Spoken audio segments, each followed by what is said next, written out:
How's it going, YouTube? Coming to today with another video. And today, guys, what the bring to you is going to be Runick Stun and the guide to it. Now, if you're like myself, you're like, listen, there's not a whole lot that you have to say about Runick Stun, but there is a lot of believers out there that the deck itself is very skillful. Today, I'm joined by Richard. The things that Richard has done with this deck is absolutely crazy. Do you want to tell everyone about it? Yeah. So I started playing the deck, I think around April. I took it to an event like a few weeks later. And I got first at LA Regional. It was like 700 plus people. I have a few 3v3 like case tournament wins at locals. Um, I got second place at the Sacramento side event YCS like a month or two ago.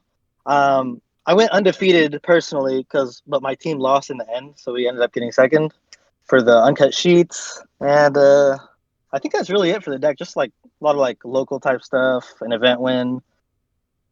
Yeah, the massive LA regional, over 700 players getting first place with Runix done. That was definitely a head turner. And then didn't you like top eight or get like second place with Sword Soul like a month after or something like that? Yeah, I took it as a joke. I was gonna play striker or sword soul, and I made a poll, and they told me to play sword soul, so I played it. And somehow I only lost the last round because of myself. That's like actually insane. But I'm very interested in getting in this video. I hope you all are too. If you haven't already checked out my sponsors over at Imperium Duels, Dragonshield, Gem, Cloud, RW, Grimoire, definitely go ahead and check them all out down below in the description, as well as my Twitter and Twitch link. And let's hop right on into the video. So, my first question for you is, do you ever feel bad playing the deck? Like, you sit down against someone, you flip 4 floodgates, you have a Runick fountain. Do you ever feel bad? Absolutely not. Like when you flip floodgates on them and you see them visibly get upset, that's already like a mental win, and then they'll start misplaying and play bad. It's like the mental factor is like huge in the deck. People like will just get upset and start misplaying or get upset. And when you see that, you kind of just can start taking advantage of it, because then you can start reading kind of like what they have in their hand, if they have like any types of outs, and it just makes the game like a lot easier. Do you think that people get more flustered because of what the deck represents, or just because they know how things can go? I would say kind of like both things, because they know they're eventually going to be decked out, and then their outs are gonna be banished, or their decks aren't equipped to beat like floodgate stuff game one. So you steal game ones freely. I was playing online the other day, and I was just like playing Runic Stun because we were about to make this video, and I thought it was really funny because I play against Voiceless. In games 2 and 3, my first banish off their deck was Blessing. Nice. That's actually kind of an annoying matchup, just because of the spell that prevents you from targeting. That's like the only reason that matchup is like not in your favor. Yeah, Barrier is a very strong card. But the deck's not like, it's not really real, so it's like something you don't really have to worry about. It's like So, Labyrinth. would you say that Runic Stun is skill intensive? Um, yes and no. I mean, if you're just going first and like flipping floodgates, no, it doesn't really take that much skill. But like going second and playing with like hands that aren't very good, there are things you have to think about. Like for example, if you're going first and you have like no access to fountain, maybe you have like a skill drain or a rivalry. You have to think, like, if you use a runic spell that you kind of need to keep, and you try to go for fountain and they hand trap you trying to get to it, you kind of just lose. So a lot of times you can play it slow, just don't even go for the fountain, just set your runic spells or whatever, set your floodgate, and eventually the floodgate will carry you in the game long enough just to be able to get to your engine. So that kind of leads into my next question is, when do you just go set your hand or you go for fountain? Because there's also a lot of times where you'll see an opportunity to go for like a fountain, but you'll have like a duality in your hand, right? What's like the proper sequencing, like air quote proper, that you think is more likely going to be a better route for you? That's like, that happens a lot. So that like completely depends on what the rest of your hand is. So if your hand is like buns, then like you can probably just duality, because if you're trying to go for fountain, you're going -1. The duality still nets even, and this deck's like all about resource management and keeping advantage. You can Hugin on their turn if you really had to like block an attack and search fountain, so you get the value out of your duality and searching fountain on their turn. Do you feel like there are times where you have to greed and then you do like the draw three, or do you keep like a runic spell in hand and just go for a draw two in case there's like an Oh, ash blossom?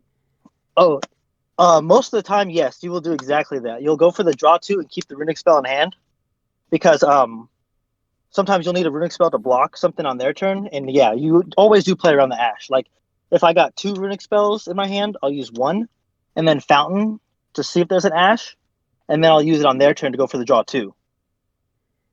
That's fair. So there is a little bit of technical play at the very slightest in a deck like this where you really do have to be mindful of that. Yeah, like your technical play will get you far in the deck. So, do you think that cards like Frecky and Slipnir are really undervalued? Because usually I don't even see them played too often, but I feel like they're pretty solid still. So Sleipnir, I think the card is ass. Like I literally never summoned it. Like I don't summon it ever. The only time that card is ever played is with that Tyrant's card for the floodgate. Like you should be two monsters and they can't activate monsters from hand or field. But Frecky is nuts. Frecky is like that card wins way too many games. Just being able to resource loop in grind situations while getting a banish two off of their deck. It's actually funny that you mentioned that because going into my next slide here, I have Tyrant's Tantrum, but the one that's really played is Tyrant's Tirade, which is Tribute 2 and then just Skill Drain. So it also affects the hand. Do you feel like that card's worth playing, or is it win more? I mean, if you're lucky, you can win dice rolls. Yeah, go for it. Like the card's like an auto win, but it just loses to your opponent reading it. Like your opponent got an Imperm that they have game one or game two or something, and you go summon Sleipnir. At that point, they can just read the play, so they just hold the Imperm for their turn, and then now your extra monster zone's clogged. It's definitely one of those things where even I've looked at it and I'm like, not a bad card, but it does require quite a lot from you to be able to at least tribute to. Yeah, it doesn't feel like I haven't tested it, but I've thought about it a lot. It doesn't feel that good. So looking at more of like a sample list here, things like lose one turn and power sink stone. How do we feel about those now since skill drains at one?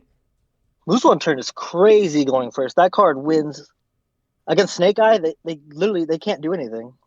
Everything they summon, SP they can't use. They can't SP. They can't Phoenix. They can't access code. They can't Princess. They can't do anything. Power Sync is really good. There actually are combos with Power Sync and Sleipnir. So Sleipnir will force out the first activation, putting a counter on it every time, every start of their turn. And it's also just both those floodgates are also really good against Tenpai because Tenpai cannot play through lose one turn at all. And Power Sync, they get the two activations. So like a Hydra Search is one, a Genroku's one, Chundra Summoning from hand is one.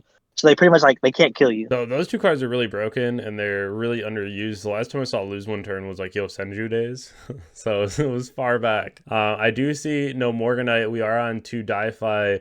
Would you like to go into a little bit more explanation on why we cut things like Morganite? It's a win more card. Like I just felt like the card was really bad going second. It doesn't actually do anything, and it just makes your better hands better. Like Morganite with lose one turn is crazy, right? You draw 3.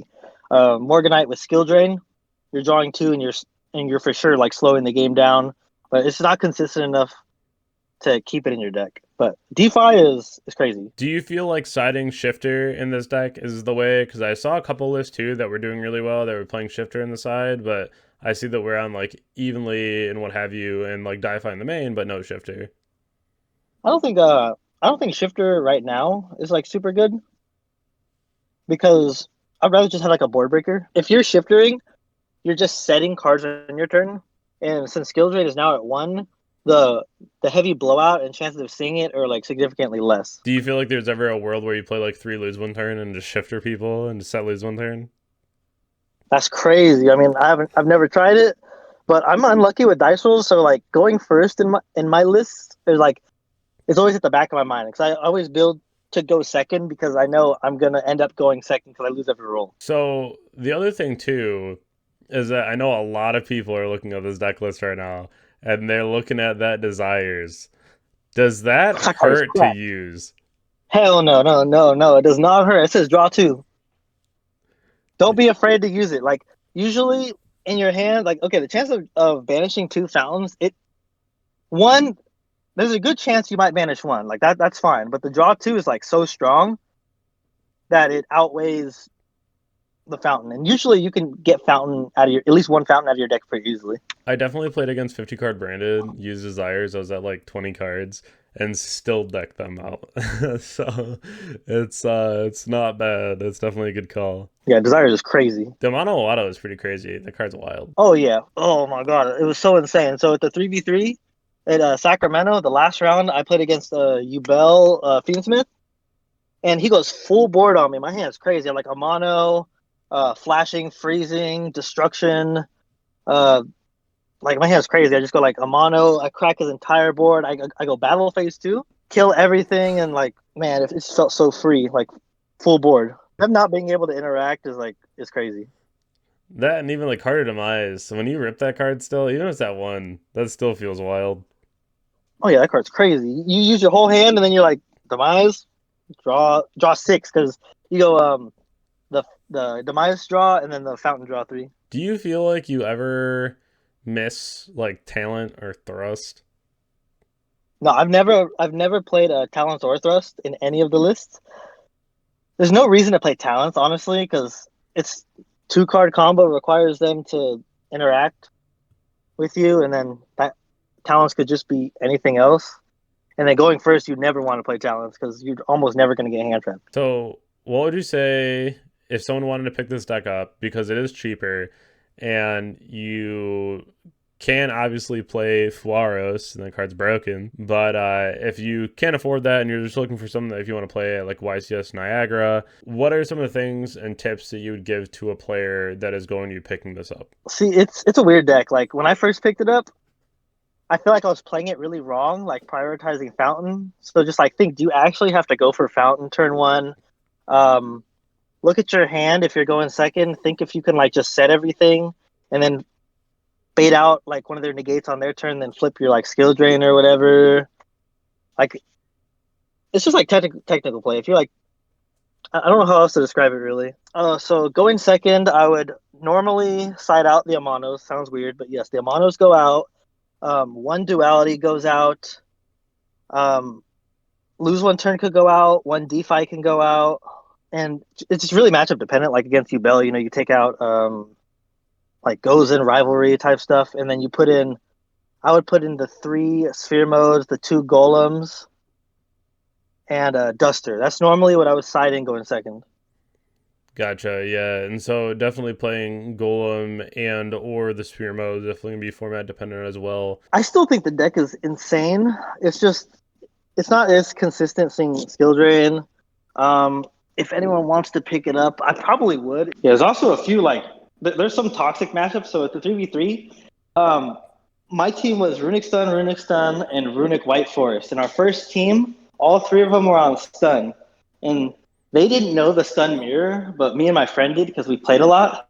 And cards like Munin are broken in the mirror match because it negates their destruction that would go for your fountain, and like it's just so free. It's like cards like Munin are broken in the mirror. You never leave up a Hugin unless you're gonna protect something. That's like every matchup. Like Tempai is the buy. Tempai is super free for Runic. In the mirror, why would you never leave up a Hugin? Freezing curses, and then they go destruction, and you can't protect.